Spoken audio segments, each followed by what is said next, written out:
Good news during tough times can really sustain us, lift our spirits, and even inspire us to reach out to one another. Michelle Figueroa is the woman behind a very popular Instagram account called the Good News Movement. It's something that I follow and enjoy, and I can say it certainly helps me. So I'm glad she's joining us this morning. Michelle, how are you?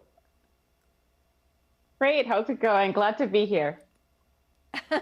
Thank you so much for doing this account. And I know it's not brand new, but I think a lot of us have discovered it during the pandemic just to kind of pace ourselves a little bit. You can get so inundated with news and worries that you forget that there's also this great stream of humanity out there that we don't want to lose touch with. But tell us how you started this to begin with. A year and a half, I launched Good News Movement. I was sick in bed and really reflecting upon my career. I'd been a TV journalist for over 10 years, and I'd always gravitated toward uplifting stories.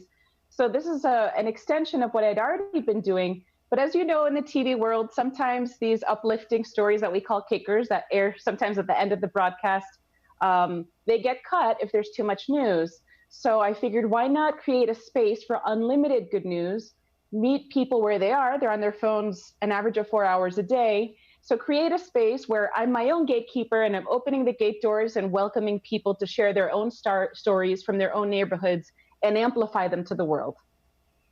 That may be one of the best uses of social media I've ever heard anyone describe, and I appreciate that you've done it. Thank you. I'd like to show people a few of the videos that you post so that they can get an idea of the material and why it's so meaningful. And the first one is an older gentleman who is dancing it out to Can't Stop the Feeling by Justin Timberlake. Can you describe what's happening here? Yeah, so it's a World War II veteran, and he's not letting quarantine get him down. So he's dancing to the Justin Timberlake tune on his front stoop, and it actually inspired other veterans. And Justin Timberlake saw this video and shared it and now follows me. So this movement of these senior dancers really became quite a hit, a little mini movement within the movement. So it's something that's uplifted everyone. I love it so much, and it gives us a chance, I thought, to kind of listen to our elders without him having to say a single thing. He told us a lot with that dance. There's another video we'd like to show from Seville, Spain, and this is a rooftop workout. And again, it's kind of just one of those things that says life can find a way. Tell me about this one. Yeah, I think the people in the Mediterranean take the cake for creativity. A workout instructor got on top of his roof and gave his class to people in their balconies, and there was quite a good showing of people that really wanted to get their workout in. So it was really, it went viral. You know, a lot of people found it funny, inspired other people to do workouts within their buildings and balconies. So yeah, that was at the very beginning of the quarantine. Yeah. It was just so cool because they found a way, and I think they had more fun doing it that way than if they'd all been crammed into a room. So good for them. There are also just photos on the site, and so we wanted to show people the street vendor in Colombia. Tell us a little bit about what the significance of this. Yeah, so one thing maybe we don't think about is that the street vendors that depend on the sales from, you know, what they make selling candies on the street, when people are in lockdown, well, they're not making money. So one couple, instead of paying him $1 for these candies, they paid him the equivalent of $100. And the reaction was so sweet because here's a guy who's struggling, and he even said, I'm having a hard time putting food on the table. So it was just a beautiful moment. And again, it inspired people. I got lots of messages of people wanting to do the same thing and asking me how they can help. So it's a great vehicle, my page, for connecting people who need help with those who want to help. It was so inspiring to me because it was one of those things that reminds us that we don't need somebody to tell us how to help. We can just look around and see what needs doing, as my granddaddy used to say, and do that. That's right. So that was pretty cool. Let's talk about the Grad Surprise. So, you know, graduates are sad that they don't have their normal graduation.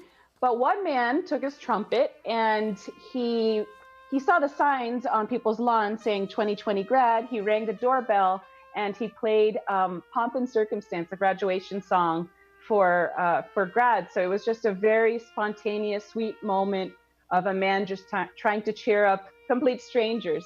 So it was very beautiful. Just the power of what one person can do, and her reaction, I mean, she's not crying, but she is so moved. The look on her face, the gesture she makes, it's really quite amazing. We also really love the colorblind kid with the new glasses. Let's hear about that one. That was amazing. So it was actually his own mother that sent me the video. So she was the camera woman and producer, and the boy is seeing in color for the first time thanks to Enchroma glasses that his principal is lending him. So it's a beautiful moment. Imagine seeing in color for the first time. And again, once I posted that story, they did a fundraiser for other kids to help them receive glasses to see in color. You've done such a beautiful thing here, because it's kind of like we continue as we start, and if we start with the idea that we can do something, then it begets all of these activities and connections. What have you learned about the power of good news? So I've learned a few things. I've learned that it just takes a simple ask. Sometimes people need help, and it can be hard to ask for help, but I think when people ask, it's amazing the turnout, the amount of helpers. My inbox is flooded with helpers, and it's a hard time to even keep up with so many. So I've learned that sometimes it just takes a simple ask. And then I've also learned at the amount of people wanting to help. And, goodness and humanity prevails even in the darkest times. We've seen it historically in wars, depression, hurricanes, natural disasters, what have you. So I think we're seeing that now. And I think people are really looking for that hope and really bonding in this time. In bonding, I think we're going to come out stronger after this is all done, hopefully soon. Well, I hope a lot of this is coming back to you as well. I mean, this is such a good idea. And, born of you being sick in bed, I hope now it's the thing that takes you to the mountaintop when it comes to happiness and gratefulness. That's very kind. Yeah, I think the best reward for me is receiving messages like somebody who says, my dad's in the hospital and I showed him your videos and it made his day. I mean, to me, that's the best kind of form of compensation. So it makes me really happy to know that I'm making a little bit of a difference. And it's really a team. I mean, the word movement is in the name, because it really is a collective effort of over 1 million people sharing their stories, helping each other. So it's been a great ride so far. I'm very grateful. Well, job well done. Thank you so much. I really am honored to get a chance to talk to you. Coming up next, how you can have a direct impact on ending childhood poverty. There's a critical need to support your local Boys and Girls Club. That's after this break.